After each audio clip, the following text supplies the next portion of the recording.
దివ్యాత్మ స్వరూపులారా,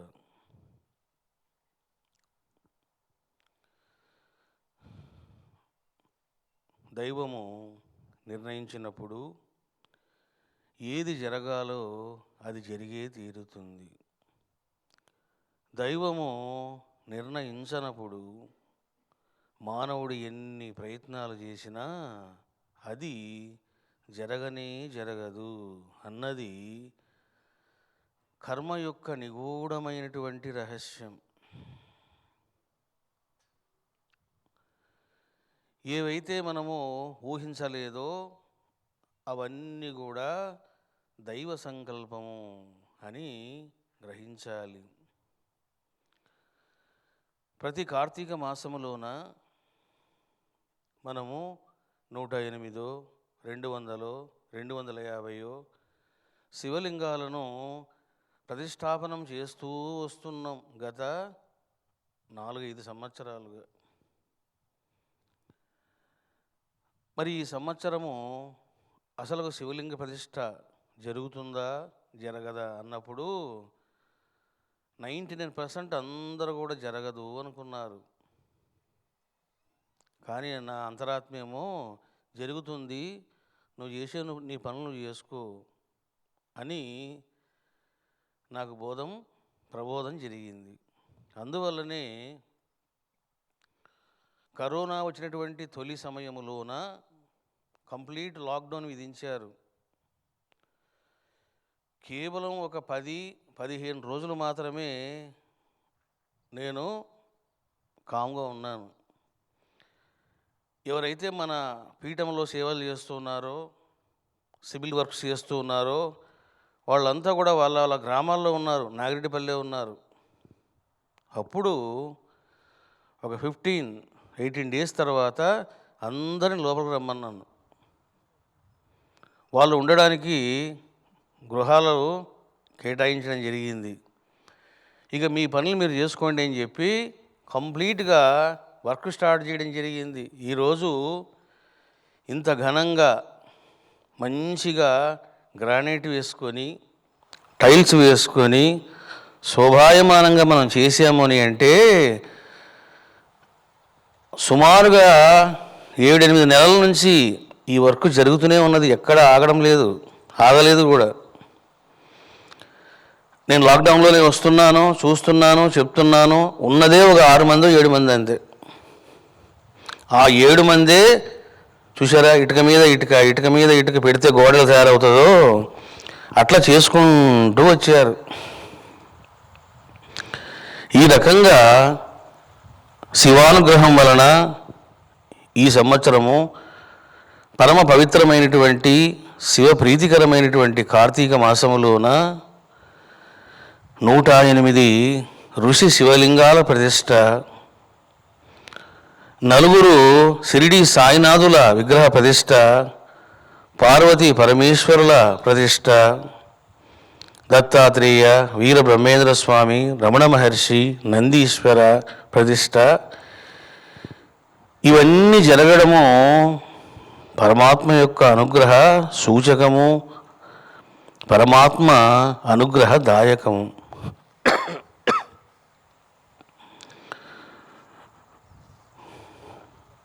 వాస్తవంగా శివలింగ దాతలకు కూడా ఒక ఛాన్స్ ఇచ్చాను నేను.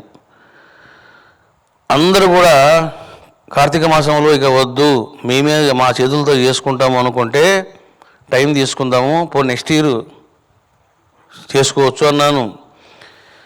కానీ మరి శిష్యులు ఎలాంటి వాళ్ళు అని అంటే అందరిలాంటి శిష్యులు కాదు. బాబా అంటారు, నా మార్గము విశిష్టము అన్నారు. నా మార్గం కూడా విశిష్టమే, శిష్యులు కూడా విశిష్టమే. చూడండి, 90%, 95% అందరూ స్వామినే చేయమనండి, అంతకంటే మాకు ఏం కావాలండి, ఎవరు చేస్తే ఏముందండి, అది ఇంకా మాకు ఎక్కువ అనుగ్రహం అండి అని వాళ్ళు ఎంతో ఆనందకరంగా శివలింగ దాతలు ఆల్మోస్ట్ 99% ఎవరో ఒకరిద్దరు, తర్వాత వాళ్ళు కూడా మనసు మార్చుకున్నారు. ఈ రకంగా శివలింగ దాతలందరూ కూడా వాళ్ళు కూడా హృదయపూర్వకంగా సంతోషకరంగా అంగీకరించడం, ఈ కార్యక్రమం దిగ్విజయంగా పూర్తి కావడం జరిగింది. అసలుకి ఈ కార్యక్రమము జరగడము ఇది నా సంకల్పమా, దైవ సంకల్పమా అంటే దైవ సంకల్పము, గురు సంకల్పము, సాయినాథుల సంకల్పము, శివశక్తుల సంకల్పం అని దృఢంగా మనం అర్థం చేసుకోవచ్చు. చూడండి, మన యొక్క ప్రోగ్రాం జరిగిన తీరు మీరు గమనిస్తే ఎలా ఉందంటే అది కత్తి మీద సాములాగా ఉంది. కత్తి మీద సాము అంటే ఏమిటిది అని అంటే 25వ తారీఖు నాడు ముహూర్తం పెట్టాం, ఏకాదశి అని ఆ రోజు ముహూర్తం పెట్టాం. 25th morning. 20వ తారీఖు నాడు పూజలన్నీ చేశాం, మండపారాధన చేశాము, హవనం కూడా చేశాము. మరి 26వ తారీఖు నాడు ఏమిటిది కథ అని అంటే ఆ రోజు మీరు చూశారు, మార్నింగ్ నుంచి ఈవినింగ్ దాకా, నైట్ కూడా అయిపోయింది, యంత్రాలు స్థాపన చేస్తూ వచ్చాం. 27వ తారీఖు నాడు వర్షం పడింది మధ్యాహ్నం. ఒకవేళ గనక 26వ తారీఖు నాడు గనక ఒక 3 నిమిషాలు వర్షం పడింది అనుకోండి, అయిపోయింది మన కథ. ఎందుకంటే అన్ని శివలింగం కుండాలు ఉన్నాయి, అక్కడ నీళ్లు పన్నాయా ఆ కుండాలు నిలిగిపోతాయి, ఆ ద్రవ్యాలన్నీ గందరగోళం అవుతాయి. వాటిని కంట్రోల్ చేయడము అసలు ఎవరి వల్ల కాని పని. టోటల్ ద్రవ్యాలన్నీ కూడా ఇంకా వేస్ట్ అయిపోయేవి, అంతా వ్యర్థమైపోయేవి. కానీ చూశారా, కనీసము చినుకులు కూడా పడలే, ఒక చినుకు పడలే. నేను ఇంతకుముందు మీకు చెప్పాను, 25 మన ప్రోగ్రాం జరిగితే 20, 21, 22, 23, 24 ఎట్లుంది కథ అంటే భయంకరంగా ఉంది. అసలు బయట నిలబడలేం. నేను రౌండ్స్కి వచ్చేవాడిని చూసి, ఇది ఏమి ఎండరా నాయన, అసలు ప్రోగ్రాం ఎట్లా చేస్తాము ఇంత ఎండలోనా, పోనీ పోస్ట్పోన్ చేద్దామా అన్న ఆలోచన కూడా వచ్చింది నాకు. కొంతమంది డిస్కస్ చేశాను కూడా, చేస్తే ఇంకెందుకు స్వామి మనం కొనసాగిద్దాము, ఇంక జరుగుతుంది కదా అన్నారు. చూసారా, సరే చేశాము. 26 యంత్ర స్థాపన అయింది. అప్పటిదాకా కూడా చూడండి ప్లాస్టిక్ కవర్స్ లేవు. నేను 20వ తారీఖు నాడు చెప్పాను, మీరు ముందు అర్జెంటుగా హైదరాబాద్ నుంచి ప్లాస్టిక్ కవర్స్ ముందు పట్టుకురండి అన్నాను. ఇక్కడ మన గోడౌన్లో ఏం లేవు, పీడంలో కూడా ఏం లేవు, హుడాహుడిన తీసుకొని వచ్చారు. ప్లాస్టిక్ కవర్స్ కనుక లేకపోయి ఉండింటే మొత్తం గంగాలమే. చూసారా, ఎందుకు అని అంటే 26వ తారీఖు నాడు యంత్రస్థాపన అయింది. యంత్రస్థాపన అయిన తర్వాత రాత్రి చినుకులు పడడం మొదలయ్యింది, వర్షం పడడం మొదలయ్యింది. అప్పుడు ఏం జరిగింది, ఈ కవర్స్ కాపాడినాయి. రాత్రి 1 గంట నుంచి సుమారుగా ఒక 4 గంటలంట మంచి వర్షం పడింది. అంటే అర్థమేం తెలిసిన, జలాదివాసం సమయములోన ఆకాశగంగ జలముతో శివలింగాలకు అభిషేకం జరిగింది. చూసారా, ఋషులంటే ఎవరు, ఎండనక వాననక తపస్సు చేసిన వాళ్ళు, వర్షాన్ని కురిపించిన వాళ్ళు, వర్షాన్ని ఆపిన వాళ్ళు, వర్షాన్ని స్తంభింపజేసిన వాళ్ళు ఎందరో ఉన్నారు ఆ ఋషుల్లో 108లోనే. ఇప్పుడు చూసారా ఏం జరిగింది, 25వ తారీఖు నాడు ప్రోగ్రాం జరిగితే 26వ తారీఖు నాడు మనము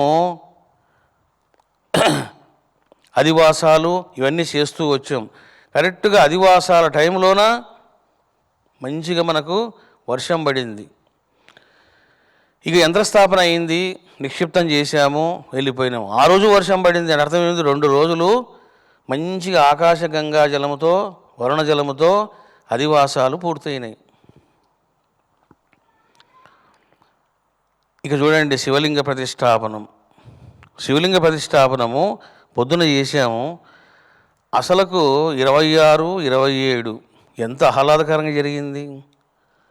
ఎండ లేదు, ఆ వర్షం కూడా ఎట్లా అంటే పూలవాన. చూడండి, ఫస్ట్ అహల్య శివలింగాన్ని ఇంక పెట్టబోతూ ఉన్నాం ముహూర్తానికి 9:15. ఆకాశం అంతా మేఘావృతమై ఉన్నది. ఒరి ఏమిరా నాయన ఇట్లా ఉంది పరిస్థితి అన్నాను.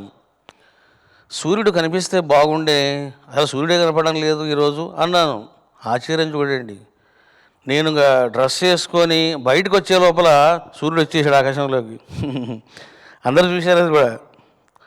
మరి ఎంతసేపు ఉన్నాడు సూర్యుడు అని అంటే జస్ట్ నాకు తెలిసి ఒక 15 నిమిషాలు ఉంటాడు అంతే.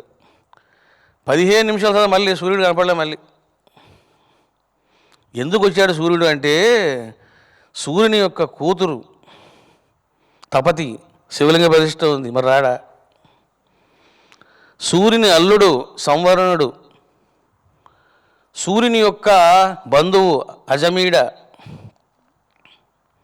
వివస్వాన్ అంటారు, వివస్వాన్ మహర్షి అంటారు. ఆయన కూడా సూర్యునితో సమానం లాంటి వాడు. ఈ రకంగా సూర్యుడు దర్శనం ఇచ్చి ఒక 15 నిమిషాలు ఉన్నాడు, మళ్ళీ ఆయన ఎటో పోయాడు. ఇంకా ఆయన వెరీ బిజీ అని. చూడండి, మళ్ళీ మేఘాలు కమ్ముకున్నాయి. అహల్య శివలింగం స్థాపన జరిగింది. అప్పటిదాకా చినుకు పడలేదు, మంచి క్లైమేట్ చల్లగా ఉంది. అహల్య శివలింగం పెట్టగానే చూడండి కొన్ని చినుకులు పడ్డాయి అమ్మ శివలింగం మీద. అంటే ఏమిటో తెలుసునా? మేము సంతోషించాము. అహల్య గురించి నువ్వు ఏం చెబుతున్నావో అది 100కి 100 అక్షర సత్యము అని ప్రకృతి మాత కూడా పరవశించింది. సాక్ష్యంగా, ఆదర్శంగా, ప్రామాణికంగా నిలవడం జరిగింది. ఇక ఆ తర్వాత గౌతమ అహల్యాదేవి సన్నిధానంలోన ఒక్కొక్క శివలింగం పెడుతున్నప్పుడు పూలవాన కురవడం, మళ్ళీ కొంత చినుకులు పడి భయం వేసేది. మళ్ళీ అంత వద్దులే బాబు అనేవాళ్ళం, మళ్ళీ తగ్గిపోయేది. ఈ రకంగా శివలింగ ప్రతిష్టాపన జరిగింది. ఇప్పటిదాకా చూడండి, ఎప్పుడూ నేను వర్షంలో తడుస్తూ శివలింగాలు స్థాపన చేయలేదు. కానీ ఇక్కడ వశిష్ఠ మహర్షి సన్నిధానంలోన శక్తి మహర్షి, పరాశర మహర్షి, వ్యాఘ్రపాద మహర్షి, ఉపమన్యు మహర్షి వీళ్ళంతా ఉన్నారు. వీళ్ళంతా ఎలాంటి ఋషులు అంటే బాగా వర్షంలో తడిచిన వాళ్ళు.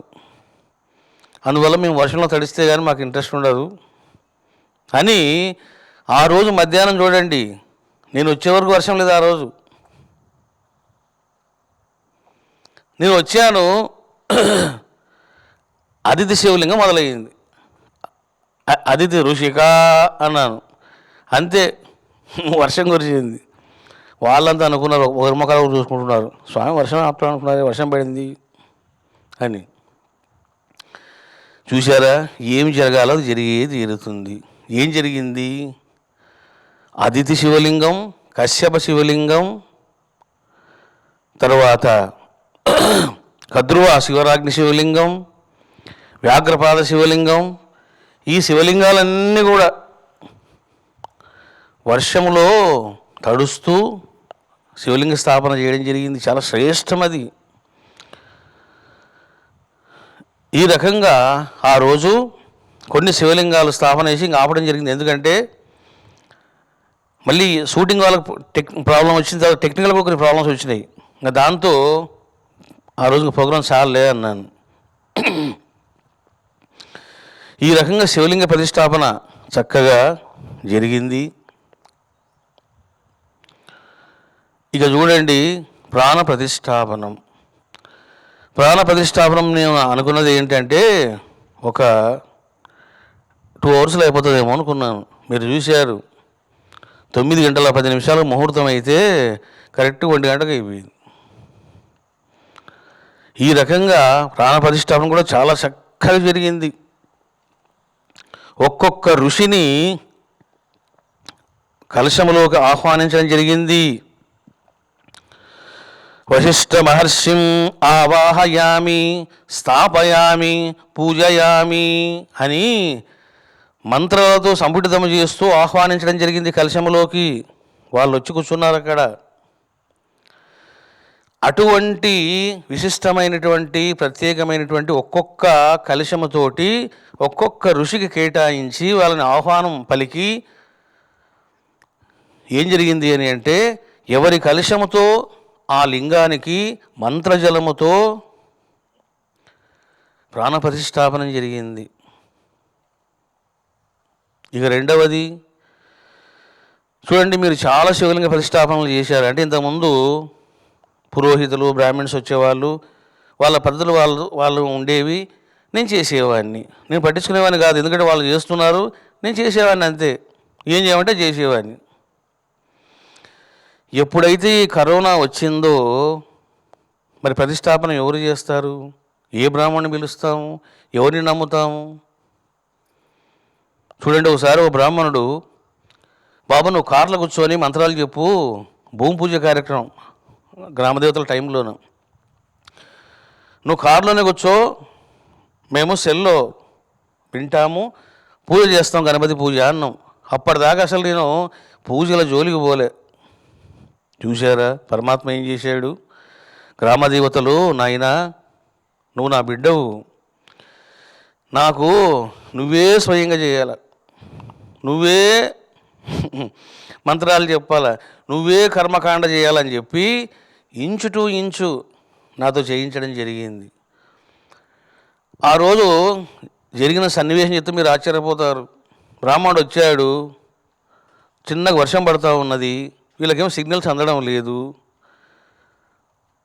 అతన్ని కొంచెం దగ్గర రమ్మనండి అన్నారు. మరి దగ్గర రమ్మంటే కొంచెం దగ్గర రావాలంతే. ఆయన ఏం చేశాడు? గేట్ దగ్గరికి వచ్చినాడు. ఆ విషయం నాకు కూడా తెలియదు. చూడండి,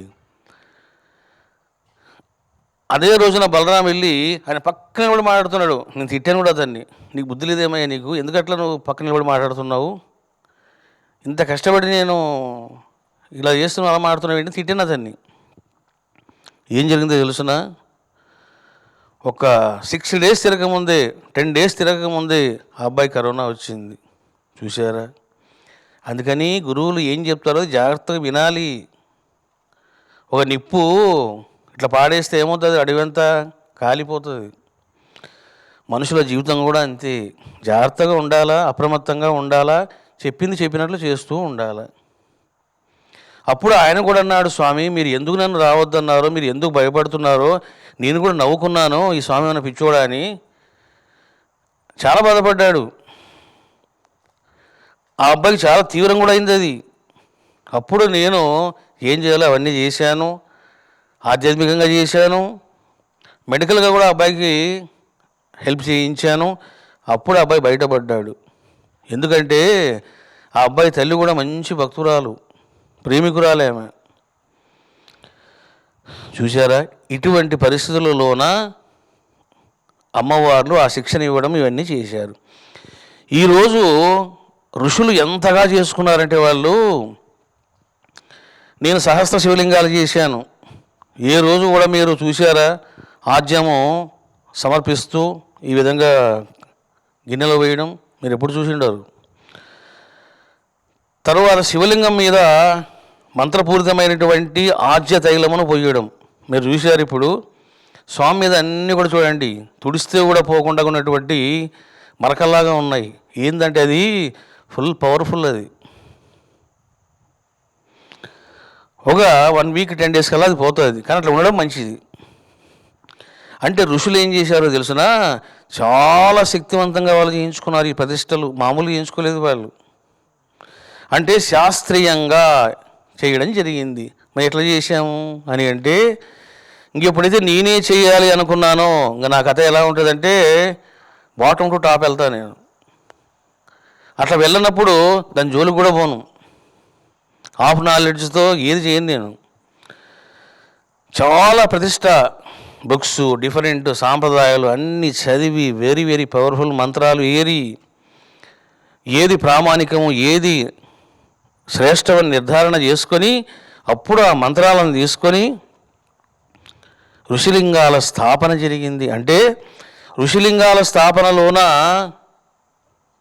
చాలామంది ఉద్దండ పండితులు, ఎన్నో ప్రతిష్టలు చేసినటువంటి బ్రాహ్మిన్స్ కూడా నేర్చుకోవాల్సినటువంటి మంత్రాలు అందులో ఉన్నాయి. వెరీ వెరీ పవర్ఫుల్ మంత్రాలు ఉన్నాయి. చాలామంది ఏం చేస్తుంటారంటే ఎంతసేపు నమ్మకము, శమకము, శ్రీ సూక్తము, పురుష సూక్తము, మన్యు సూక్తము, ఇంతవరకే వాళ్ళ పరిధి. కానీ ఇప్పుడు ఎలాంటి మంత్రాలు మనం చదివాము? చతుర్వేదాలలో చెప్పబడినటువంటి పవర్ఫుల్ మంత్రాలు. కళాన్యాసం అంటే ఎలా ఉండాలో, ఏ విధంగా శక్తి ఆవాహనం అవుతుందో, ముద్రలు ఎట్లా పెట్టాలో, ఏ విధంగా ఉండాలో, ఏ విధంగా చేస్తే ఋషులు సంతోషిస్తారో, దేవుడు దిగి వస్తాడో, అటువంటి పవర్ఫుల్ మంత్రాలతో, కర్మకాండతో ఇదంతా చక్కగా జరిగింది. సరే, విగ్రహమూర్తులను కూర్చోబెట్టాము. చూడండి, అద్భుతమైన సన్నివేశం ఏమిటిది అంటే, ఈ బాబావారి యొక్క అద్భుత చమత్కారం. స్వామి శివలింగాల్ని, విగ్రహమూర్తులను ఎక్కడ పెట్టమంటారండి అన్నారు. సరే, మరి వాళ్ళకు కూడా ఆదివాసుల కార్యక్రమం ఉంది కదా, పైన పెట్టడానికి స్థలం లేదు, కింద పెట్టండి అయ్యా అన్నాను. అందరూ వరుసగా కూర్చున్నారు. మీరు చూశారు, ఎవరి స్థానాలకు వాళ్ళు వెళ్ళిపోయినారు.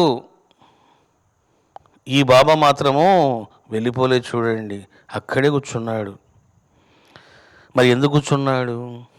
ఆంతర్యం ఆయనకే తెలుసు. బాబా అలా కూర్చున్నాడు అంటే ఏదో పెద్ద కథ ఉంటుంది అక్కడ. అలా కూర్చొని ఏం చేశాడంటే, ఆయన క్షేత్రపాలకుడు అంటారు, అటువంటి వ్యవహారం చేశారు బాబావారు. క్లైమేట్ ఎలా ఉండాలి, ఎందుకంటే ప్రతిష్ట చేస్తున్నప్పుడు రకరకాల అవరోధాలు ఉంటాయి, విఘ్నాలు ఉంటాయి, రాక్షస దుష్ట పీడలు ఉంటాయి, క్షుద్ర దేవతల ప్రభావం ఉంటుంది. మరి అవన్నీ తొలగించాలంటే ఎవరి వల్ల సాధ్యమవుతుంది? నా వల్ల అవుతుందా? అందుకని బాబా ఏం చేశాడు చూశారా? అక్కడ కూర్చున్నాడు, కాపలా కూర్చున్నాడు. సరే, మరి అందరూ ఇక్కడ కూర్చున్నారు, మరి బాబాను కూడా ఇక్కడ కూర్చోబెట్టాలి కదా. కూర్చోబెట్టాలన్నప్పుడు ఒకసారి పైకి బాబా లేచాడు. నేను ఏదో చదువుకుంటూ ఉన్నాను. చూడండి, వెంటనే అప్రయత్నంగా కుమార్కి ఫోన్ చేశాను. ఏం చేస్తున్నారు మీరు అన్నాను. ఇప్పుడే బాబాను విగ్రహం పైకి ఎత్తాము స్వామి, పెట్టబోతున్నాము అన్నారు. పెట్టకండి, కింద దించండి అన్నాను. ఆయన ఆశ్చర్యపోయినాడు, ఇదేంటిది, అన్ని విగ్రహమూర్తులు వెళ్ళాయి, ఈయన స్వామి వెళ్ళాలి అనుకున్నాడు. ఆయన వద్దన్నాను. రెండవసారి కూడా ఆపడం జరిగింది. మూడోసారి కూడా ఈ శివలింగాలు పెట్టిన తర్వాత, స్వామి మరి బాబాని తెచ్చి పెడతాం ఇక్కడ అన్నారు. వద్దులే బాబు అన్నాను. చూశారా, ఫైనల్గా ఎవరు కూర్చున్నారు అని అంటే, 108 శివలింగాల ప్రతిష్ట పూర్తయిన తర్వాత, పార్వతీ పరమేశ్వరులు ఆశీనులైన తర్వాత, దత్తాత్రేయ, వీర బ్రహ్మేంద్ర స్వామి, రమణ మహర్షి వచ్చి కూర్చున్న తర్వాత, మరో 3 బాబాలు కూర్చున్న తర్వాత, నందీశ్వరుడు కూర్చున్న తర్వాత, ఫైనల్గా ఇంకా బాబా వచ్చి కూర్చోవాలి. అప్పుడు బాబాకు విన్నవించడం జరిగింది. బాబా, నువ్వు వచ్చి నువ్వు నీ స్థానంలో కూర్చో అని చెప్పడం జరిగింది. గురు శిష్య సంబంధంలోన వ్యవహారం ఎలా ఉంటుంది అని అంటే, నువ్వు ఎంత ప్రేమిస్తుంటావో గురువు అంతా బందీ అవుతూ ఉంటాడు. నీ పట్ల రక్షణ ఆ విధంగా ఆయనకు సదా ఉంటూ ఉంటుంది. ఇప్పుడు ఇదే నిరూపించబడింది. ఒకవైపు పార్వతీదేవి, ఒకవైపు శివుడు, ఒకవైపు ఋషులు, ఇంతమంది ఉన్నా కూడా చూశారా, భర్త పట్ల భార్యకి ఎలాంటి ఒక ప్రత్యేకమైనటువంటి విశిష్ట భావం ఉంటుందో, ప్రేమ ఉంటుందో, బంధం ఉంటుందో, అటువంటి బంధము, వాత్సల్యము, ప్రేమ ఇవన్నీ గురువు పట్ల ఉండాలి. అందుకని ఏం జరిగింది, బాబా వారికి పూలు చల్లుతూ, కొబ్బరికాయలు కొడుతూ కూర్చోబెట్టడం జరిగింది. ఏమిటిదండి ప్రత్యేకత? శివలింగాలకు ఆ విధంగా పూలు చల్లలేదు, కొబ్బరికాయలు కొట్టలేదు, ధూపం వేయలేదు. బాబాకి ఎందుకు వేశారు అని ఋషులు అడగవచ్చు, పార్వతీ పరమేశ్వరులు కూడా అడగవచ్చు, దత్తాత్రేయ లాంటి గురువులు కూడా భావించవచ్చు. కానీ వాళ్ళంతా ఎంతో సంతోషించారు. ఎందుకని అంటే నీవు ఈ కార్యం చేశావు అంటే కారణము నీ గురువైనటువంటి షిరిడి సాయినాథుడే ప్రధానమైనటువంటి కారణం. ఆయన యొక్క అనుగ్రహం వల్లనే, చల్లని చూపుల వల్లనే, సంకల్పం వల్లనే నువ్వు చేయగలిగావు. లేకపోతే ఎవడు చేస్తాడు? ఎలా చేస్తావు? బాగు బాగు అని వాళ్ళు కూడా ఎంతో హర్షమును ప్రకటించడం జరిగింది. ఆనందాన్ని, సంతోషాన్ని వ్యక్తం చేయడం జరిగింది. ఆత్మస్వరూపులారా, చూడండి, ఒక్కొక్క ఋషి ఎలా ఉంటాడో మనకు తెలియదు. కవులు ఏదో ఊహించి బొమ్మలు రాస్తారు తప్ప అవన్నీ సత్యాలు కావు. తండి మహర్షి ఎలా ఉన్నాడో చూశాను. తండి మహర్షి విగ్రహం పెడుతున్నప్పుడు తండి మహర్షి ఎలా ఉంటాడో చూశాను నేను. అజమీడ, సంవరణ ఈ విధంగా శివలింగాన్ని దింపుతున్నప్పుడల్లా వాళ్ళ దర్శనమిచ్చేవారు. వశిష్ఠ ఏ శివలింగము దిగుతా ఉన్నదో వాళ్ళు దర్శనమిచ్చేవారు. చూడండి, 108 శివలింగాల్లోన యమ ప్రతిష్ట, యమి ప్రతిష్ట మాకు వచ్చి యమధర్మరాజు ప్రతిష్ట చేస్తున్నప్పుడు వచ్చేసాడు యమధర్మరాజు. శివాన్ని చూడమన్నాను. నేను ఇట్లా చెయ్యి చూపిస్తుంటే ఆ బాబు ఏం చేసింది? చెయ్యి పెట్టమన్నాడేమో చెయ్యి పెట్టేసింది.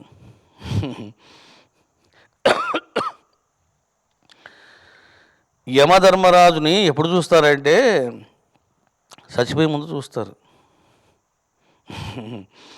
ఆయన ఊరికిన దర్శనం వీడైన చనిపోయే ముందర చూస్తారు ధర్మరాజుని. అది ఏమిటి? అది లోకములో జరిగేటువంటి సాధారణమైన పరిస్థితి.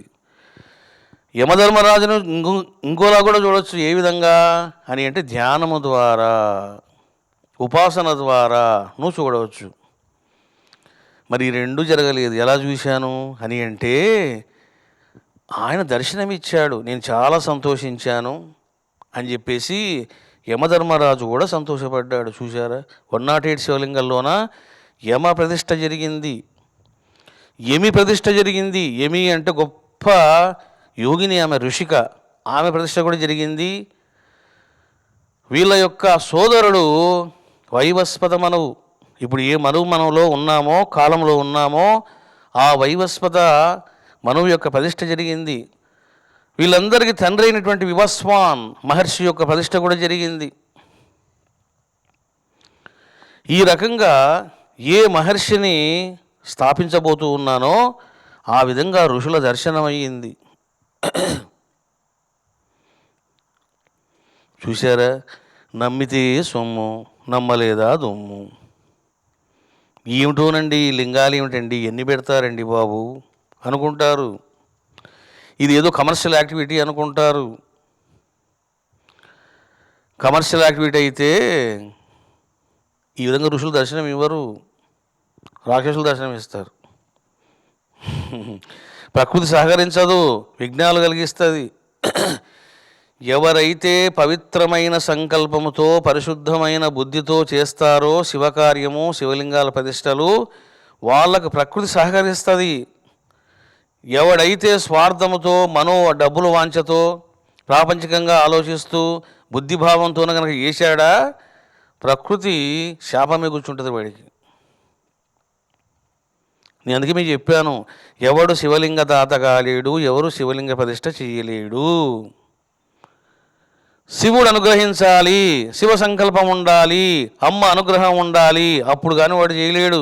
చేయాలని ముందుకు వస్తే ఎన్నెన్నో వస్తాయి అవరోధాలు. అందుకే శాస్త్రం కూడా ఏమంటుందంటే రుద్రుని కాని వాడు రుద్రుని ఆరాధించకూడదు అంటుంది. రుద్రుని ఆరాధించాలి, రుద్రుడే ఆరాధించాలి. ఈ రకంగా చూడండి, ఎవరైనా భక్తులు కానీ, నేను కానీ, మీరు కానీ భావించామా? మరి ఏం జరిగింది? ఎవరు భావించకుండానే, ఎవరు ఊహించకుండానే పరమ పవిత్రమైనటువంటి కార్తీక మాసములోన 108 శివలింగాల ప్రతిష్ట నాతో ఆ శివుడు చేయించాడు, శక్తి చేయించింది, బాబా చేయించాడు అంటే అనుగ్రహ వర్షం అది. నాకు తెలిసి ఇప్పటిదాకా చరిత్రలోన 108 యంత్ర ప్రతిష్టలు ఒకే రోజున ఏ గురువు చేసి ఉండడు. ఎందుకంటే 3-6 చేసేలోపల అలసిపోతారు పాపం. ఒరే నిమ్మకాయ నీళ్ళు పట్టకరండి రా, బడుద్దా ఇలా రా అని అంటారు.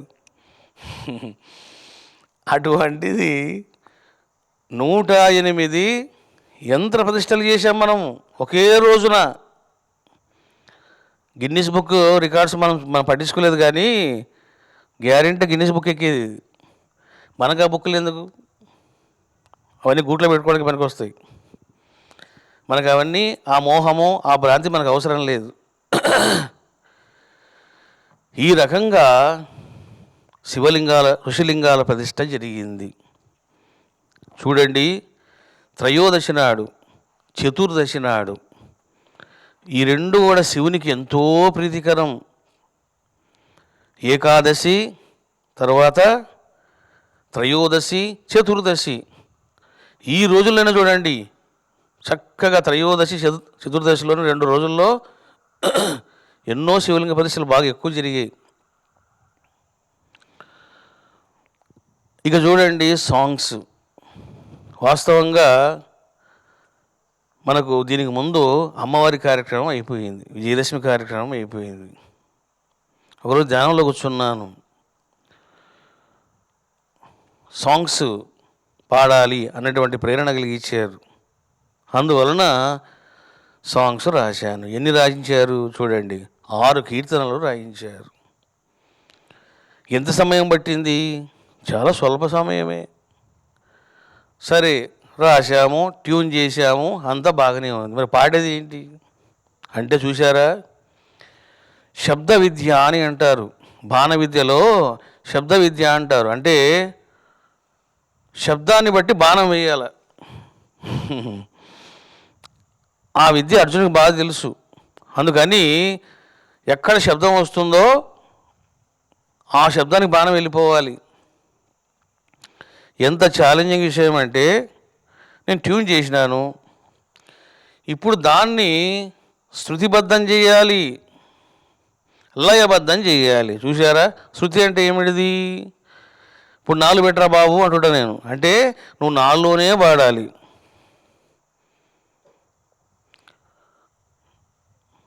4లో నువ్వు కొంచెంసేపు పాడి మళ్ళీ 3కు రాకూడదు, 2కు రాకూడదు.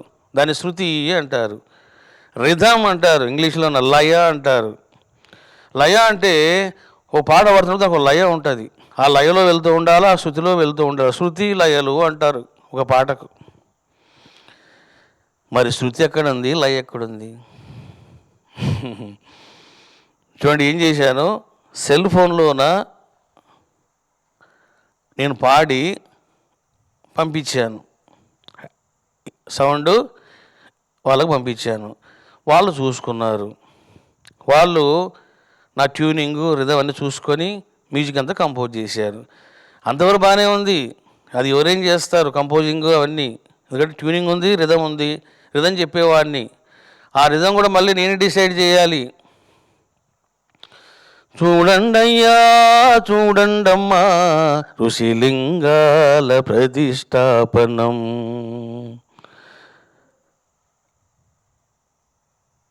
ఆ విధంగా చేయాలి అంటే మరి నేను చెప్పాలి, టెంపో ఎంత గురువుగారు అంటారు. బాబు 80 టెంపో, 80 రాసుకునేవాడు. సరే టెంపో కూడా ఫిక్స్ అయింది, ట్యూనింగ్ ఇచ్చాను. పరమాత్మ అంతరాత్మ ప్రబోధమే వేదం,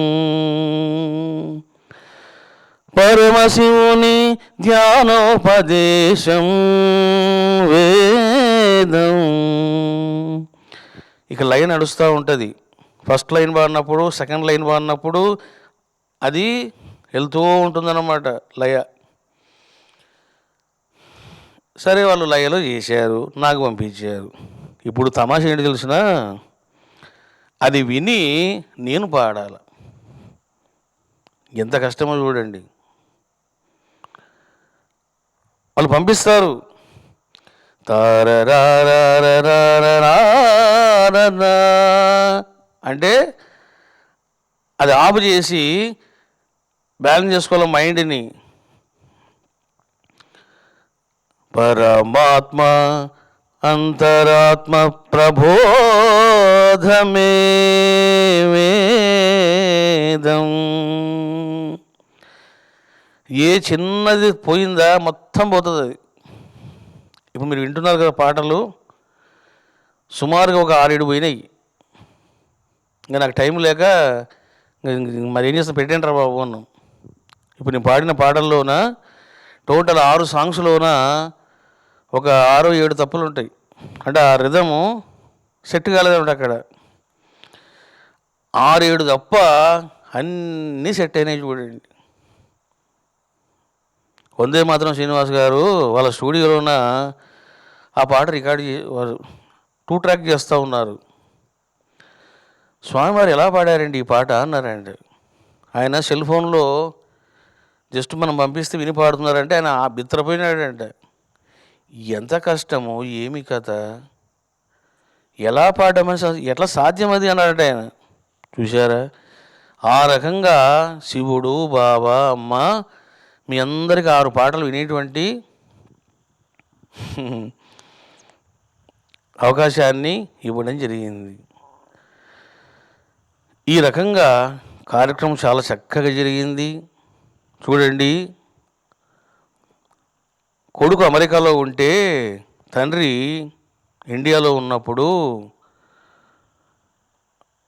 చేయవలసినటువంటి కర్మ అనుష్ఠానంలోన ఎంతో ప్రేమతో చేస్తాడు. ఎంత చేయాలో తన శక్తి అనుసారం చేస్తాడు.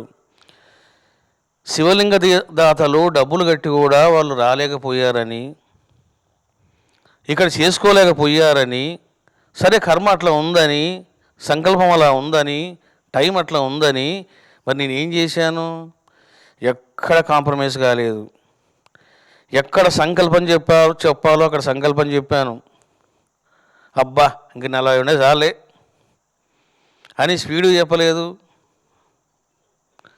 ఎలా చెప్పాలో అలా చెప్పాను. శివలింగాన్ని పెట్టేటప్పుడు ఫస్ట్ శివలింగం నుంచి 108 శివలింగం వరకు కూడా అబ్బా ఇంకా 9 అయిపోయింది ఇంకా చాలే. No no laziness, no thinking. First శివలింగం ఎలా పెట్టాలో 108 వరకు అలా పెట్టుకుంటూ వచ్చిన. ఒక్కొక్క శివలింగాన్ని సెట్ చేస్తున్నప్పుడు అప్పుడు కూడా మరి ఎంతో సహనం ఉండాలి. హడావుడి ఉండకూడదు. ఏదో పెట్టాములే, చేశాములే, అయిపోయిందిలే అని ఉండకూడదు. అంతరాత్మ టిక్కు కొడుతుంది, ఎస్ అంటుంది. అంతవరకు ఇంకా లింగాన్ని విడిచిపెట్టను నేను. ఒక్కొక్కసారి చూడండి, శివలింగం యొక్క స్ట్రక్చర్లోన కొన్ని శివలింగాలు ఏమవుతాయంటే ఆ స్ట్రక్చర్లోనే కొంచెము తేడాలు ఉంటాయి. దానివల్ల ఏమవుతుందంటే 90లో కూర్చోదు ఆ శివలింగం. అయినా అంతరాత్మ ఒప్పుకోదు. కొంచెం ఒక 2% ఉంది, అక్కడ వెళ్ళి అట్లా కొట్టు అంటుంది. ఇంకా అంత అయిపోయింది అనుకునేవాళ్ళు మళ్ళీ అక్కడికి వెళ్ళి కూర్చొని నిలబడేవాడిని, మళ్ళీ చూసేవాడిని, సెట్ చేసేవాడిని. చూసారా, నువ్వు ఏం చేస్తున్నావో ప్రేమతో చెయ్యి, ఏం చేస్తున్నావో హృదయపూర్వకంగా చెయ్యి. నువ్వు ఏం చేస్తున్నావో నీ ప్రాణాన్ని అందులో పెట్టు. గురువులు కానీ దేవుడు కానీ ఇంకా నీకు వశం కాక తప్పదు. చూసారా, నువ్వు ఏ కర్మ చేసినా కూడా నువ్వేం చేయాలి? నీ ప్రాణాన్ని అక్కడ పెట్టాలి, నీ శక్తిని అక్కడ పెట్టాలి, నీ మనసుని అక్కడ పెట్టాలి. ఏమయ్యా మనసు లేకుండా చేస్తున్నావా అంటుంటారు చూడండి. మనసే కాదు, అసలు నీ ప్రాణాన్ని పెట్టాలి దాంట్లోన. ఇక ఈ కార్యక్రమము ఇంత శోభాయమానంగా జరిగింది. మీరు చూడండి, యూట్యూబ్లో చూస్తుంటే అబ్బాబ్బాబ్బా ఈ లైటింగ్కి, ఈ పూల డెకరేషన్కి ఎన్ని లక్షలు ఖర్చు పెట్టినారా నాయన ఈ స్వామి. ఈ స్వామి దగ్గర చాలా డబ్బులు ఉన్నాయి. కరోనా టైంలో కూడా డబ్బులు ఖర్చు పెడుతున్నాడు. అనుకుంటున్నారు. ఈ క్రెడిట్ అంతా ఎవరిది అంటే భవానీది, తర్వాత శివానిది. అయితే ఇంక రేపు నుంచి రానులే నేను. చూడండి అక్కా చెల్లెళ్ళు, మీకు తెలుసో లేదో, ఒక ప్రోగ్రాం వచ్చిందంటే అందరూ రాత్రి 11కో పండుకుంటారు, 12కో పండుకుంటారు. వాళ్ళు రాత్రి 3 గంటల దాకా మేలుకుంటారు. చూడండి వాళ్ళ వయసు ఎంత, వాళ్ళ కథ ఏంటి. ఎందుకు అని అంటే you should express your dedication, you should express your love. నేను చెప్పాను కదా మీకు, ఈ పని చెయ్యాలి అంటే ప్రాణం పెట్టాలి అందులోన. నువ్వు ప్రాణం పెట్టలేకపోయినావా, నువ్వు చేసినా ఒకటి చేయలేకపోయినా ఒకటి. నువ్వు అభిషేకం చేయాలనుకున్నావా, ప్రాణం పెట్టు. బాగా తినాలనుకున్నావా, అక్కడ కూడా ప్రాణం పెట్టు. కానీ తినే టైంలో బాగా అందరూ ప్రాణం పెడతారు. పప్పు ఏమ్మా, సాంబార్ ఏమ్మా, రసం ఏమ్మా, గోంగూర చట్నీ చేయలేదా, ఉన్నది తినవయ్యా అంటే మీకు ఆ చట్నీ ఈ చట్నీ. చూసారా, నువ్వు తినడంలో ప్రాణం పెడుతున్నావు, టీవీ చూడడంలో ప్రాణం పెడుతున్నావు, మరి దైవ కార్యంలో ప్రాణం పెట్టాలి కదా, ప్రాణం పెట్టు. మరి అదే జీవ సమర్పణ అంటే ఏమిటిది? నీ ప్రాణాన్ని అక్కడ పెట్టు. నువ్వు అభిషేకం చేస్తున్నావా, ప్రాణం పెట్టక్కడ. వాడు ఏం చేస్తాడు, ఏమిటో ఏమిటో రోజు చేస్తున్నా అభిషేకం, చేతులు పడుతున్నాయి, నొప్పులు వస్తున్నాయి, కానీ ఇదే వద్దు. నువ్వు చెయ్యవయ్యా, ముందు నువ్వు చెయ్యి. ఈ రకంగా భవానీ శివాని ఇద్దరు కూడా మంచిగా ప్లానింగ్ చేశారు. చూడండి ఎలా ఉండాలంటే, చూసిరారా అంటే కాల్చి రావాల. ఒరే కాల్చి రారా అంటే చూసి వచ్చే టైపు అంత చాలామంది. వీళ్ళిద్దరు ఎలాంటి వాళ్ళంటే, ఒక చూసి రండి అని అనుకోండి, కాల్చి మసి చేసి వచ్చే టైపు. బాబాకు చూడండి, ఏమేద్దాం నాన్న అంది భవాని. నేను అన్నాను, దాన్ని ఏమంటారు, కాసుల పేరు కదా. చూడండి అది అసలు నా మైండ్కి అది ఎందుకు వచ్చిందో. ఏమన్నానంటే, కాసుల పేరు ఈ పాప అన్నాను. ఇంతకుముందు, ఇప్పుడు చూడండి చాలామంది ఇట్లా బంగారు దండ వేసుకుంటారు. ఇంతకుముందు శ్రీమూర్తులు, పాతకాలం శ్రీమూర్తులు ఎక్కువ అవి వేసుకునేవాళ్ళు. ఇప్పుడంతా ఫ్యాషన్ కదా, ఇప్పుడు ఏం లేకుండా ఫ్యాషన్. అందువల్ల చెప్పాను. మరి ఆ పాప ఏం చేసింది చూసారా, దానికి మధ్యలో మళ్ళీ ఏదో 2 పెట్టింది బిల్లలు. ఆ డిజైన్ చేసి మంచిగా చూడు స్వామికి పెట్టాం. రుద్రాక్షలు చక్కగా అన్ని లింగాలు పెట్టాలంటే మరి ఏ డైమెన్షన్లో ఉండాలా? ఆ నామం చూడండి. నేను చెప్పాను, ప్రతి శివలింగానికి డబ్బులు ఎంత ఖర్చు పర్లేదు, అది పెట్టు అన్నాను. అవన్నీ తెచ్చారు. సరే నేను చెప్పాను, ఆ బాబా చేసింది. మరి నేను అంటున్నాను, ఊక కొనడము శానిటైజేషన్ పెట్టడం కాదు కదా. మరి ఏం చేయాలి, లింగం కొలుచుకోవాలి, ఆ దారం ఫిక్స్ చేయాలి, బాక్స్ సపరేట్ పెట్టుకోవాలి, లింగం పేరు రాసుకోవాలి. నిన్న మీరు చూశారు, అంత ఫాస్ట్గా 52 శివలింగాలు ఆల్మోస్ట్ నేను ఒక 50 లింగాల వరకు నేనే చేశాను అలంకారం. మరి అంత ఫాస్ట్గా చేశాము అంటే, ఆభరణాలు వేశాము అంటే దెర్ ఇస్ ఎ ప్లానింగ్. అక్కడ ప్లానింగ్ లేదనుకోండి, నువ్వు దారం ఎక్కువ ఉన్నా లింగం పట్టదు, లింగము సరిపోదు. కొన్ని లింగాలకి దారం తక్కువ ఉందనుకోండి, తలకాయ పట్టదు. ఒరే తలకాయలు కూడా దారం వేయరా అంటే వాడు దారం కుడతాడు. ఈ దారం ఏది అని పరిగెత్తారు. చూసారా? అంటే ఇక్కడ మీరు ఏం తెలుసుకోవాలి అని అంటే సమర్థత, దాన్ని ఏమంటారంటే టాలెంట్ అంటారు, ప్రావీణ్యత, విద్వాన్ అంటారు. అంటే నువ్వు ఏ పని చేస్తావో show your talent, show your knowledge, show your ప్రాణ, ఇవన్నీ ఉండాలి. ఈ రకంగా చక్కగా భవానీ శివాని కూడా బాగా చేశారు.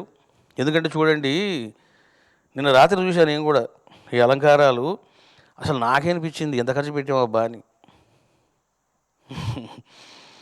ఇంతకుముందు చూడండి, ఊరికే బాబా ఏమి లైటింగు, ఏం కథ, లక్షలు పోయేవి. ఇప్పుడు చూడండి, సింపుల్, లో ప్రొఫైల్, నీట్గా ఉంది. ఈ రకంగా చక్కగా ఋషులంతా వాళ్ళు మంచి చేయించుకున్నారు. వాళ్ళు చూడండి, గ్రామ దేవతలు ఫస్ట్ వాళ్ళు నన్ను పట్టుకున్నారు. చూడు, మా స్టైల్ నీకు తెలుసు కదా, మా కథ నీకు తెలుసు కదా, మాకేం కావాలో అవన్నీ చెయ్యి అన్నారు. అవన్నీ అలా చేశాం. ఋషులు కూడా అంతే. చూడండి, ఇగో మేము ఇట్లా ఉంటాం, నువ్వు అట్లా చేయాలి. చూశారా? చూడండి, ఋషుల లైఫ్ని తీసుకుంటే ఏం వాళ్ళంతా ఆకాశం దిగి రాలేదు. దేవుడు వచ్చాడు, అవతరించాడు, ఇదిగో ఇవన్నీ పురాణ పండితులు కల్పించినవి. ప్రతి మనిషి యొక్క జీవితం అవతారమే. నేను పుట్టానంటే ఇదొక అవతారం, నువ్వు పుట్టావంటే నీదో అవతారం. అందరూ అవతార పురుషులే. భర్త బాధ అంటున్నాడా, వాడు అవతారం. ఇట్లా అందరూ అవతారం మూర్తులే. ఇప్పుడు చూడండి, మనం ప్రతిష్ఠించినటువంటి ఋషిలింగాల్లోన అందరూ ఇలాంటి వాళ్ళు మనలాగే దేహంతో ఉన్నవాళ్ళు, మనలాగే వికారాలు ఉన్నవాళ్ళు, మనలాగానే మాయతో ఉన్నవాళ్ళు. మరి అవన్నీ వాళ్ళు ఏం చేశారు? జయించారు. అది వశిష్ఠ మహర్షి, విశ్వామిత్ర మహర్షి ఏం చేసినారు? భయంకరంగా కొట్టుకున్నారు. అట్లా ఎవరైనా కొట్టుకుంటారా? విశ్వామిత్రుని కొడుకులు చంపబడ్డారు, వశిష్ఠ మహర్షి కొడుకులు చంపబడ్డారు. చిన్న విషయమా ఇది? చూడండి, వీతహవ్య మహర్షి, తతర్ధన మహర్షి మనం ప్రతిష్టలు చేసాం. ఇద్దరు కూడా రాజర్షులే, మహర్షులే. ఒకరిని ఒకరు చంపాలని ప్రయత్నం చేశారు. చూశారా? బృహస్పతి, దీర్ఘతమ మహర్షి, ఉచత్య మహర్షి ఒకరికొకరు శాపాలు పెట్టుకున్నారు. అంటే ఏమిటో తెలుసునా? ఈ మానవ జీవితంలో అన్నీ ఉంటాయి. కామము, క్రోధము, లోభము, మదము, మోహము, మాత్సర్యం అన్నీ ఉంటాయి. వాటి మధ్యలో నువ్వు జీవించాలి, వాటి నుంచి బయటపడాలి. అందుకే వాళ్ళు మహర్షులైనారు. చూశారా? చూడండి, షిరిడి సాయిబాబా ఉన్నాడు, రామకృష్ణ పరమహంస ఉన్నాడు, వీర బ్రహ్మేంద్ర స్వామి ఉన్నాడు, దత్తాత్రేయ స్వామి ఉన్నాడు. మరి వీళ్ళు ఏ టైపు అని అంటే, వీళ్ళంతా కూడా సనక సనందల టైపు. దేని పట్ల మోహం, దేని పట్ల కామం, దేని పట్ల రాగం, దేని పట్ల ద్వేషం లేనటువంటి వారు. వీళ్ళని ఏమంటారంటే సర్వసంగ పరిత్యాగులు అంటారు. సర్వసంగ పరిత్యాగులు అనేది పేరుకు ముందు రాసుకునేది కాదు. సర్వసంగ పరిత్యాగులు అని పన్నాగాలు మండడము, కుట్రలు చేయడము, హాని చేయడము, కీడు చేయడము, కోట్లాది రూపాయలతో సంబంధాలు పెట్టుకోవడము, రాజకీయ నాయకులతో సంబంధాలు పెట్టుకోవడము, ఇది కాదు సర్వసంగ పరిత్యాగం అంటే. You should not have any attachment to anything, to anybody. దేనితో నీకు సంబంధం లేదు. భగవంతునితోనే నీకు సంబంధం, గురువుతోనే నీకు సంబంధం. That's all. మరి మహర్షులు ఎలాంటి వాళ్ళు అని అంటే, అందులో రెండు రకాల వాళ్ళు కూడా ఉన్నారు. సంవర్త మహర్షి అన్నా నేను. ఈయన ఎవరు అని అంటే దత్తాత్రేయ లాంటి అవధూత. ఇంకా మీరు అర్థం చేసుకోండి. Equal to Dattatreya, equal to Saibaba. అంటే వాళ్ళలోన సంసారులుగా ఉన్నారు, సంసారం లేకుండా విరక్తులుగా ఉన్నారు. సంవర్త మహర్షి ప్రతిష్ట మనం చేసాం. గొప్ప అవధూత ఆయన. ఎప్పుడు చూసినా అడవులో తిరుగుతూ ఉంటాడు, ఎవరైనా వస్తే రాళ్ళతో కొడతాడు. ఈ రకంగా మనము చేశాము. ఎందరో మహర్షుల ప్రతిష్ట చేశాము. ఇక శివలింగ దాతల విషయానికి వస్తే, శివలింగ దాతల యొక్క జన్మ సార్థకమయ్యింది. ఎందుకు చెప్తున్నాను ఈ మాట అని అంటే, చూడండి, అందుకే నేను కూడా అవకాశం ఇచ్చాను భక్తులకి. ఎందుకంటే వాళ్ళకి ప్రేమ ఉంటుంది, భావం ఉంటుంది, చెయ్యాలన్న కోరిక ఉంటుంది. కానీ మరి శక్తి కావాలి కదా. అందుకే నేను అన్నాను, బాబు నీకు శక్తి ఉందా? 3 లక్షలు పెట్టుకో. శక్తి ఉందా? పెట్టు, 11 లింగాలు పెట్టు. ఎంతసేపు చిన్న కొడుకు 3 కోట్లు, పెద్ద కొడుకు 2 కోట్లు, ఇది కాదు తత్వం అంటే. నీకు శక్తి ఉందా? పెట్టు 7 లింగాలు, పెట్టు 11 లింగాలు, పెట్టు 108 లింగాలు. చూడండి, నిజంగా నాకే కనుక పరమాత్మ శక్తి ఇచ్చి ఉంటే అసలు నేను అవకాశం ఇస్తానా మీకు? మొత్తం 2000 నేనే పెడతాను. నేను అట్లా పెడతాననే శివుడు ఏం చేస్తాడు? నట్టు ఫిక్స్ చేశాడు, నో మనీ. చూసారా? అసలు మీకు ముందు ఛాన్స్ ఇవ్వను నేను, పెట్టండి రా ముందు అంటాను. అది ఈ రకంగా శివలింగదాతలు ఈ ప్రతిష్ట చేసుకొని చరితార్థులయ్యారు, కీర్తిమంతులయ్యారు. చూడండి, ఒక దాత 50,000 కట్టాడు. ఇప్పుడు ఫర్ ఎగ్జాంపుల్ విశ్వామిత్ర మహర్షి ఉన్నాడు, పెద్ద లింగం అది. అది 9 lakhs డొనేషన్ అది. మరి 50,000 ఇచ్చినవాడు కూడా కట్టుకున్నాడు, 1,00,000 కట్టుకున్నాడు, 2 కట్టుకున్నారు, 1.5 కట్టుకున్నారు. ఎంతన్నా కట్టుకొని, నేను అంటున్నాను, దాత అయినాడా లేదా? అయినాడు. మరి సంకల్పం ఏం జరిగింది చూశారా? నేను అందుకే చెప్పాను, మీరు శివలింగ ప్రతిష్ఠ చేయడం వేరు, నేను చేయడం వేరు అన్నాను. ఏం చెప్పాను నేను? అష్టైశ్వర్య సిద్ధ్యర్థం అంటే నీకు డబ్బులు వస్తాయి. ఎట్లా వస్తాయో ఎవరికి తెలియదు, డబ్బులు వస్తాయి, వచ్చి పడతాయి అంతే.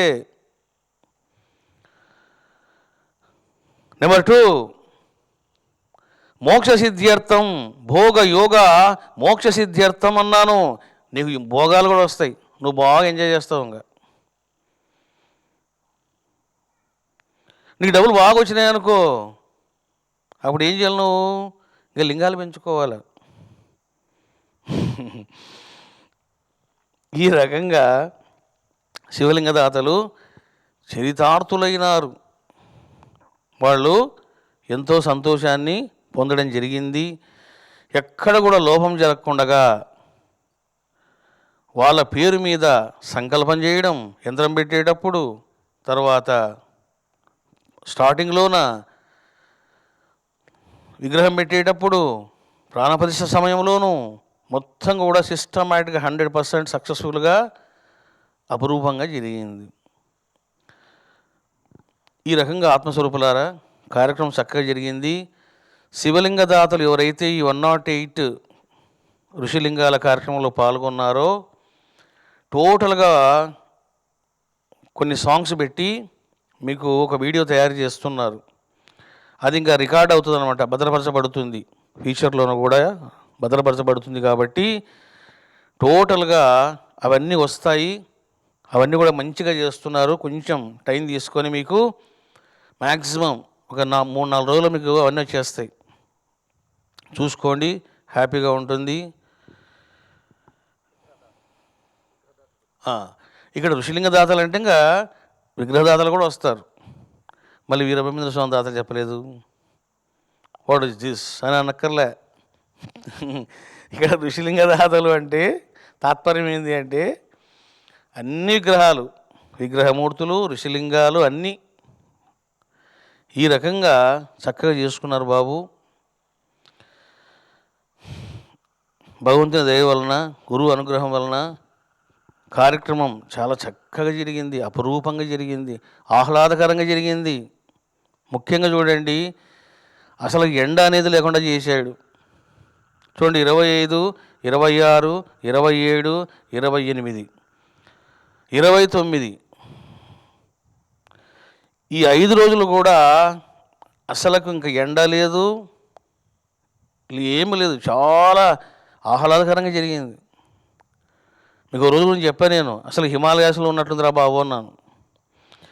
ఒక్కరోజు మాత్రం ఎప్పుడది ప్రాణప్రతిష్ఠ సమయంలోన చూడండి, ఆ రోజు మాత్రం ఎండ వచ్చింది.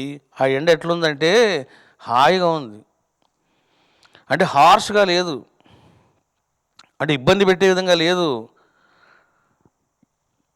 ఈ రకంగా వాతావరణ సహకారం కూడా పరమాత్మ మనకు ప్రసాదించడం జరిగింది. ఇక అందరూ కూడా రిలాక్స్ అవ్వండి. ఇప్పుడు ఒక స్తోత్రం అంటే టోటల్గా 108 ఋషుల యొక్క నామాలతోటి నేను ఆల్రెడీ స్తోత్రం రచించాను. దాన్ని మళ్ళీ రీమాడిఫై చేశాను. ఎందుకంటే మనం ప్రతిష్టాపన చేశాం కదా, ఇదే ఆర్డర్ ఫాలో అవుతుంది. ఇంకా చూసారా, ఇప్పుడు రచించబోయేటువంటి ఈ స్తోత్రములోన శివలింగదాతలు ఏ లింగాలు పెట్టారో అదే ఆర్డర్ వస్తుంది. 57 అంటే 57, ఇంకా మరి మారదు. అది స్తోత్రం కూడా మారదు అన్నమాట, మీటర్ ఫిక్స్ అయిపోతుంది. ఇప్పుడు పలికిస్తాను, అందరూ పలకండి. దీంతో మనం మగలం ఇచ్చేద్దాం. మీరు కూడా పలకండి, పర్లేదు.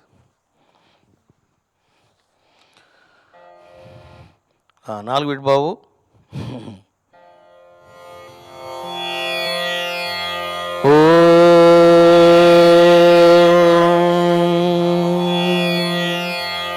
అత శ్రీరమణానంద మహర్షి విరచిత ద్విసహస్ర ఋషి స్తోత్రేషు అష్టోత్తరశత ఋషినామ పఠనం. నేను చెప్పిన తర్వాత అందరూ చెప్పండి. అహల్యా గౌతమో బ్రహ్మ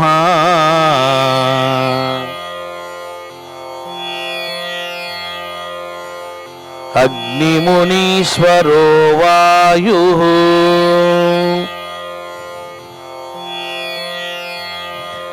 ఆదిత్యాంగిరసో ముని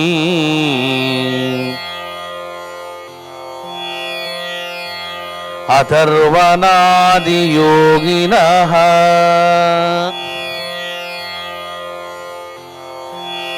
గౌతమో వామదేవచ్చ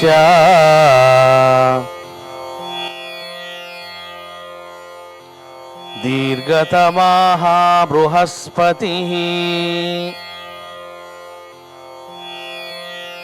నరో నారాయణో ధర్మః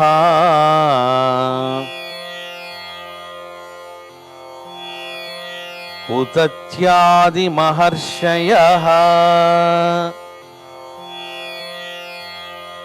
1-2 శ్లోకాలు గౌతమ హల్య సన్నిధానంలోని ఋషుల యొక్క స్తోత్రం. అరుంధతి వశిష్ఠచ్చ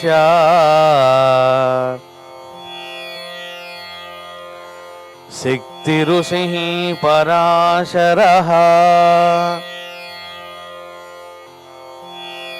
వ్యాఘ్రపాద మహాయోగి ఉపమన్యు మహామునిః మరీచి ముని సిద్ధేంద్రః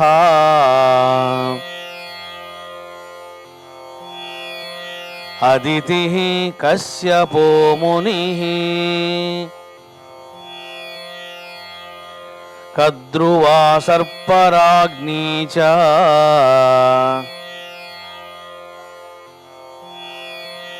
అవత్సరాది యోగినః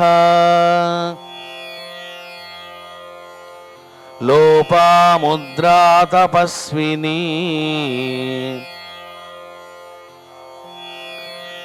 అగస్త్య దృఢచ్యుతః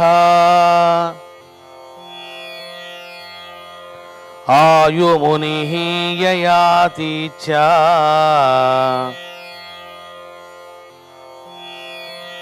ఉర్వశీ చ పురూరవః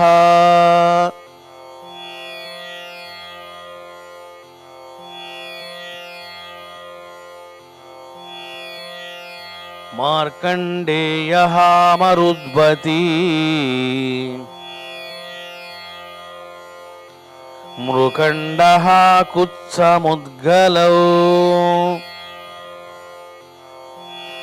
మునివత్స మృగశృంగః శుక్రాచార్యాదియోగినః తపతి సూర్యపుత్రికా సంవరణ మహామునిః అజమీఢ మహాయోగి సుహస్త్యః శబరో మునిః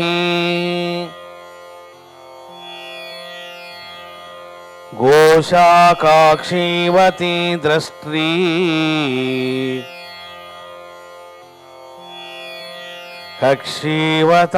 కక్షీవతాదియోగినః బుధః పూరుమునీశ్వరః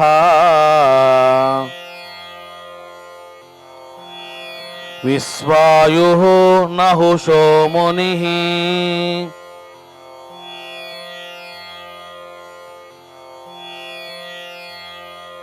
ఇక్కడి వరకు అగస్త్య మహర్షి సన్నిధానం. చాలా పెద్ద సన్నిధానం ఇది. భరద్వాజ మహాద్రష్టః భరతః గర్గతాపసః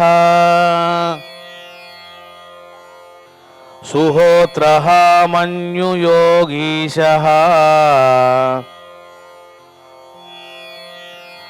పాయుః వసుః గయో మునిః వీతహవ్యః దివో దాసః పరుచ్ఛేపః ప్రతర్దనః అరుణః ద్రోణశర్యాతౌ రుజిస్వాహా తండితాపసః ఇంద్రాణీంద్రీచ్చ సంవాదః ఇంద్రాణీంద్రచ్చ సంవాదః వశుక్రః విమదో జయః అప్రతిరథ సంవర్తౌ సర్వహరిః రుషా కపిః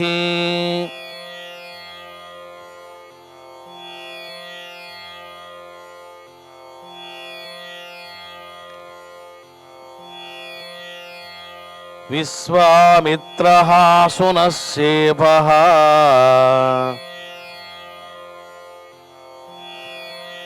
ఆజీగర్తిచ్చ పూరనః గాదిః కుశికయోగీ చ కుశినాభః కతో మునిః మధుచ్ఛందాచ్చ వైరాజః అగమర్శన శక్పరౌ అష్టకః కృత్రిమో జేతః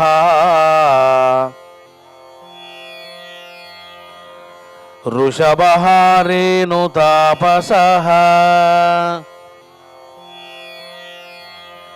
ఋషికా దేవజామయా శాండిల్యః దేవలో మునిః అసితో దమనో మునిః ప్రజాపతి మహామునిః సినీవాలి మహాద్రష్ట్రీ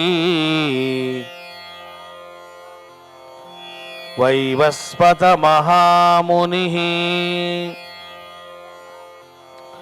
యమః యమి వివస్వాంచ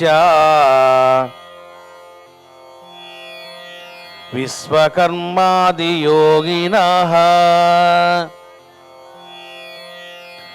ఇతి శ్రీరమణానంద మహర్షి విరచిత 2,000 ఋషీనామ స్తోత్రేషు అష్టోత్తరశతనామ ఋషి స్తోత్ర పఠనం.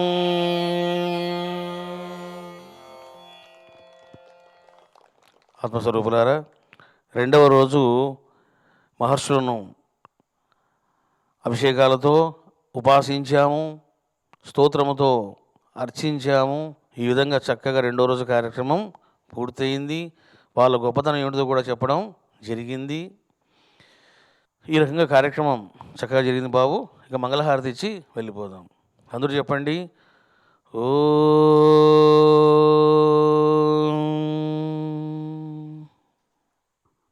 చూడండి, ఋషులు వాళ్ళు ఎప్పుడు బయట ఉంటారు పాపం. కొండలు ఎక్కుతారు, తపస్సులు చేస్తారు.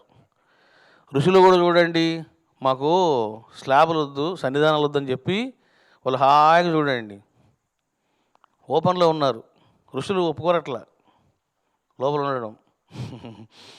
అందుకని సరే మరి పొద్దున్న చేస్తాం అభిషేకం, మళ్ళీ ఎండ ఎక్కువ ఉందనుకోండి, మరి ఏమవుతుంది పరిస్థితి?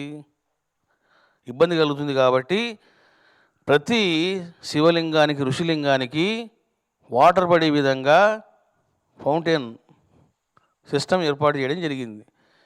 ఇప్పుడు దానికి శ్రీకారం చుడదాం. అది అయిన తర్వాత మంగళహారతి. ఇది తీసేయండి బాబు. మళ్ళీ ఇది ఒకటి ఉందా నాయనా అనుకుంటారేమో. భక్తుల గమనిక, మళ్ళీ మన ధ్యాన కార్యక్రమం మండే మొదలవుతుంది. మీకు కూడా రెస్ట్. అమ్మాయ్యా ప్రశాంతంగా పడకుండా ఎందుకు వచ్చింది నాయన అనుకుంటారేమో. మీరు కూడా పాపం చూసి చూసి చూసి అలసిపోయి ఉంటారు. సండే దాకా బాగా పడుకోండి, రెస్ట్ తీసుకోండి మీరు కూడా. ఇంకా మండే నుంచి మళ్ళీ ధ్యానం బాగా చేయాలి. శివలింగదాతల యొక్క యంత్ర ప్రతిష్టలకు సంబంధించి, విగ్రహ ప్రతిష్ట సంబంధించి సిద్ధగురు యూట్యూబ్ ఛానల్లోనూ అప్లోడ్ చేశారంట, చూసుకోండి. అయినా కూడా ఏమైనా కొన్ని మిస్ అయ్యి ఉంటే మీరు టోల్ ఫ్రీకి కాల్ చేసి చెప్పండి, మీకు పంపిస్తారు స్పెషల్గా.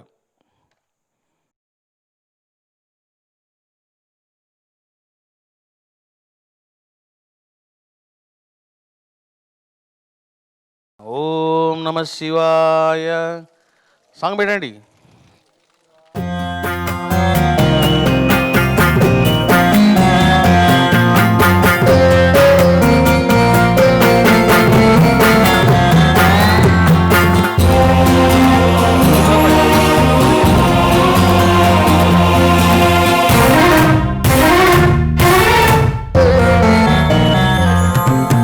తపోమూర్తులు వేద ఋషులు, తపోమూర్తులు వేద ఋషులు, మంత్రద్రష్టలు జ్ఞానేశ్వరులు, మంత్రద్రష్టలు జ్ఞానేశ్వరులు,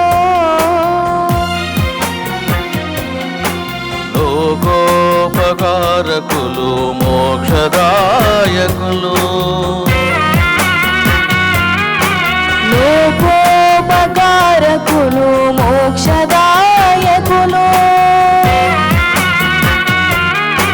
సిద్ధ మహాపురుషులు ప్రజ్ఞానఘనులు,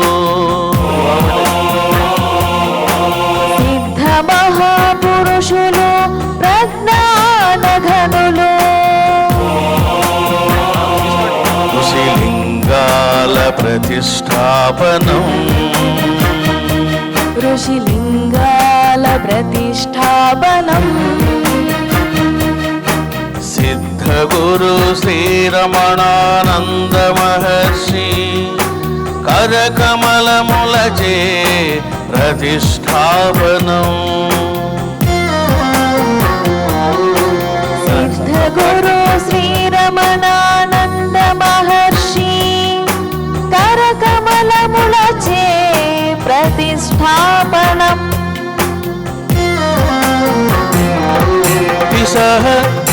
శివలింగ ప్రతిష్టాపనం.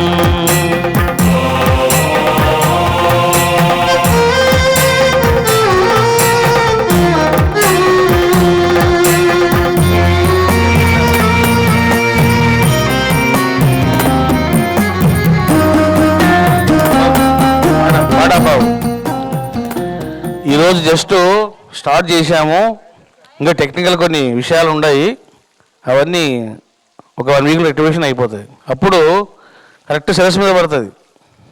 చూడండి బాబు, కద్రువ సర్పరాగ్ని శివలింగం ఇక్కడ ఉంది, పాము ఇక్కడికి వచ్చిందంట. చూడండి, నేను స్పీచ్ చెప్తున్నప్పుడు ఇక్కడ వచ్చింది, ఇక్కడికి వచ్చిందే.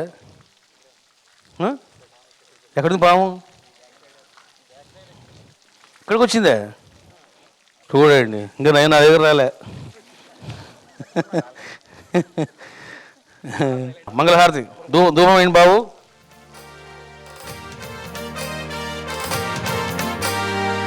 అంబికానాథ మంగళం, ఓం హరవో కైలాస నిలయ మంగళం, ఓం శివో సుఖభోగదాయక మంగళం,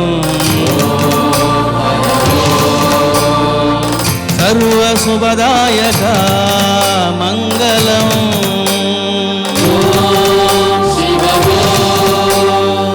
జయ జయ శంకర మంగళమో,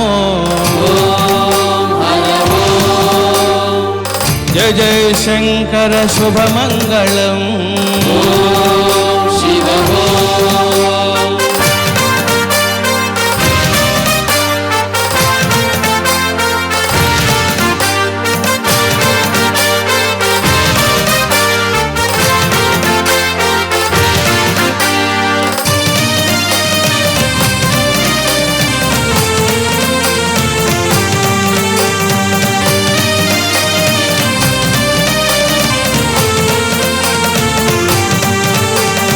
సులభసాధ్యుడవు దయారూపుడవు జయమంగళం శంకరా,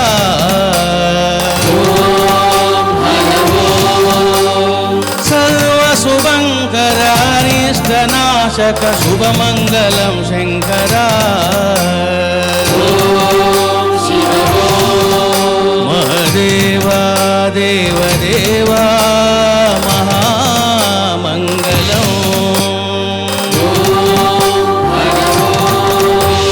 సుఖదాయక వరదాయక ప్రేమ మంగళం.